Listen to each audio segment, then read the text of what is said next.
গ্ৰাম্য অঞ্চলৰ লোকসকলক স্বাৱলম্বী কৰাৰ উদ্দেশ্যে অসম চৰকাৰে নিৰ্মাণ কৰিছিল অমৃত সৰোবৰ আঁচনি। আৰু মই এই মুহূৰ্তত উপস্থিত আছোঁ বঙাইগাঁও জিলাৰ উজানপাৰা গাঁৱত। আৰু এই গাঁওখনতো অমৃত সৰোবৰ আঁচনি নিৰ্মাণ কৰা হৈছিল। তাৰ দৃশ্য প্ৰথমে ND24 দৰ্শকসকলক দেখুৱাব বিচাৰিছোঁ। এইটো এটা হৈছে অমৃত সৰোবৰ আঁচনিৰ এটা বৃহৎ আকাৰৰ পুখুৰী। আৰু এই পুখুৰীটো কেৱল চাৰিওফালৰ যিটো পাৰটো বান্ধি থৈছে, কিন্তু পুখুৰীটোত পানীৰ অভাৱৰ বাবে মৎস্য উৎপাদন কৰিব পৰা নাই।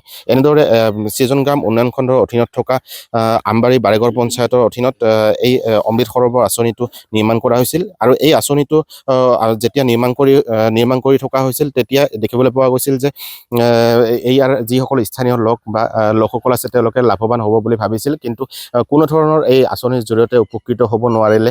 মৎস্য উৎপাদন নহ'ল। ইয়াৰ পানী যোগানৰ জৰিয়তে যি শস্যৰ উৎপাদন কৰিবলগীয়া আছিলে বা পানী যোগান আঁচনিৰ ব্যৱস্থা কৰিব লগা আছিলে, কোনো ধৰণৰ লাভৱান নহ'ল। এগৰাকী ব্যক্তি আছে, স্থানীয় ব্যক্তি আছে, তেওঁৰ সৈতে কথা পাতিব বিচাৰিম। কি ক'ব, যিহেতু এই আঁচনিটোৰ জৰিয়তে লাভৱান হ'ব নোৱাৰিলে, স্থানীয় লোকসকল ইয়াত জড়িত হ'ব নোৱাৰিলে, আঁচনিখনৰ কেৱল টকা বয় হ'ল, কিন্তু কামত একো নালাগিলে, কি ক'ব? হয়, চৰকাৰে গাঁও অঞ্চলৰ নিবনুৱাসকলক আৰু বিশেষকৈ কৃষকসকলক মৎস্য পালন আৰু পানী যোগান, খেতিপথাৰত পানী যোগান যাতে ধৰিব পাৰি, তাৰ কাৰণে চৰকাৰে এটা আমাৰ চিজন গ্ৰাম ব্লক ডেভেলপমেণ্টৰ এৰিয়াত মোটামুটি উজানপাৰা গাঁৱৰ এটা অমৃত সৰোবৰ খান্দিছিল 2022-23 বৰ্ষত। আৰু তাত পুঁজি আবণ্টন আছিল 26,22,424 টকা। আমি ভাবিছিলোঁ যে এই আঁচনিখন খুব ভাল হ'ব, গাঁৱৰ অঞ্চলৰ যিখিনি নিবনুৱা আছে, এই নিবনুৱাখিনিও ইয়াত নিয়োজিত হ'ব মৎস্য পালনৰ দ্বাৰা, হাঁহ পালনৰ দ্বাৰা, আৰু খেতিয়কসকলেও ইয়াত পানী যোগানৰ ক্ষেত্ৰত কিছু উপকৃত হ'ব।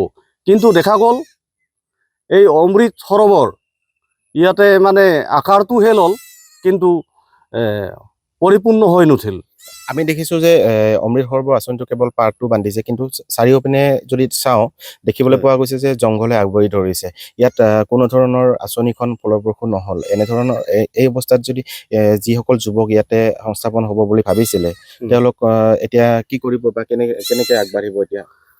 চৰকাৰে যদি এই ক্ষেত্ৰত এই পৰিত্যক্ত অৱস্থাত থকা, অসম্পূৰ্ণ আৰু পৰিত্যক্ত অৱস্থাত থকা এই অমৃত সৰোবৰটো বিভাগীয় কৰ্তৃপক্ষই যদি ইচ্ছা কৰে বা ভালকৈ নজৰ দি ইয়াত যদি কিবা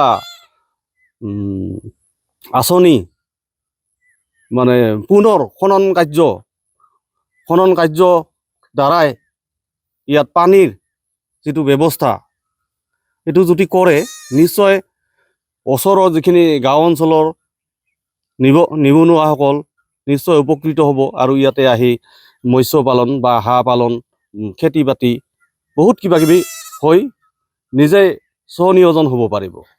হয়, ধন্যবাদ জনাইছোঁ আপোনাক। ND24 দৰ্শকসকলক দেখুৱাব বিচাৰিছোঁ, এইটো হৈছে উজানপাৰা গাঁৱৰ অমৃত সৰোবৰ আঁচনি। আৰু এই আঁচনিটোৰ আমি চৌপাশৰ যদি দৃশ্যটো দেখুৱাব বিচাৰোঁ, তেনে দেখিব যে চাৰিওপিনে কেৱল জংঘল আৰু জংঘল। আৰু এনেধৰণে পৰিত্যক্ত অৱস্থাত ৰৈ গৈছে এই অমৃত সৰোবৰ নামৰ যিটো আঁচনি। এই আঁচনিটোৰ জৰিয়তে যিসকল লোক উপকৃত হ'ব বুলি ভাবিছিল, কিন্তু উপকৃত হ'ব নোৱাৰিলে। এই আঁচনিটো 2022-23 বৰ্ষতে নিৰ্মাণ কৰা হৈছিলে। ইয়াৰ 26,22,424 টকাৰে এই আঁচনিটো নিৰ্মাণ কৰা হৈছিল, কিন্তু এই আঁচনিটো সম্পূৰ্ণ হৈ নুঠিল।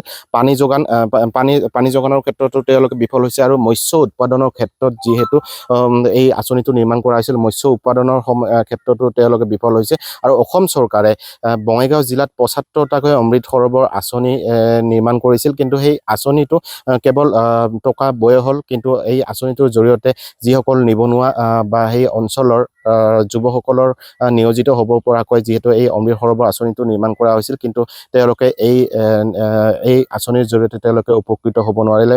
বিভাগীয় কৰ্তৃপক্ষ বা চৰকাৰে এতিয়াও সময় আছে, তেওঁলোকে যদি যি এগৰাকী ব্যক্তিয়ে যিহেতু উল্লেখ কৰিছে যে এতিয়াও সময় আছে, বিভাগীয় কৰ্তৃপক্ষই যদি বিচাৰে এই মৎস্য উৎপাদনৰ ক্ষেত্ৰত তেওঁলোকে যাৱতীয় যিসমূহ ব্যৱস্থা ল'ব লাগে, এই সম্পূৰ্ণ আঁচনিখন যাতে সম্পূৰ্ণ হৈ উঠে তাৰ বাবে আৰু স্থানীয় যুৱকসকল যাতে ইয়াত সংস্থাপন লাভ কৰিব তাৰ বাবে ব্যৱস্থা ল'বৰ কাৰণে আহ্বান জনাইছে।